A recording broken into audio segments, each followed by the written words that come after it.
Hello, আসসালামু আলাইকুম everyone, welcome to my another new blog. আজকেও আমরা চলে যাচ্ছি যমুনা ফিউচার পার্কে। যমুনা ফিউচার পার্কে আমরা কেন যাচ্ছি, আমার ভিডিওটি দেখার শুরুতে কে কে গেস করতে পেরেছো আমরা যমুনা ফিউচার পার্কে যাচ্ছি, তোমরা আমাকে একটু কমেন্টে জানাবা।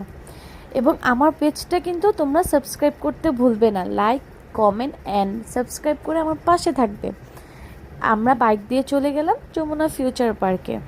যেহেতু আমাদের হাতে বেশি সময় ছিল না, আমার বেবি টিচারের বাসায় ছিল, সো আমরা তাড়াতাড়ি করে চলে আসলাম ডেজেলে। বাইক নিয়েই, আজকে গাড়ি নিয়ে আসি নাই। ডেজেলে কেন আসলাম দেখো তো সবাই, সারপ্রাইজ। আমি আবারও একটা ফোন কিনে নিলাম, যেহেতু আমার কাছে S24 আলট্রার ক্যামেরাটা খুবই ভালো লেগেছে।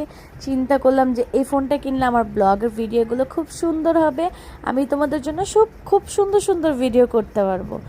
সো আমার ফোনটা কেমন হয়েছে এবং তোমরা আমার ভিডিও শুরুতে কে কে গেস করতে পেরেছো আমি যমুনা ফিউচার পার্কে কেন এসেছি, তোমরা কিন্তু কমেন্ট করে আমাকে অবশ্যই জানাবা।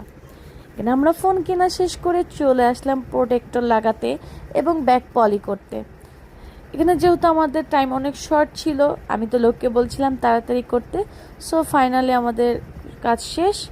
এখন আমরা চলে যাব আমার ছেলেকে আনতে। বাই বাই, আল্লাহ হাফেজ এভরিওয়ান।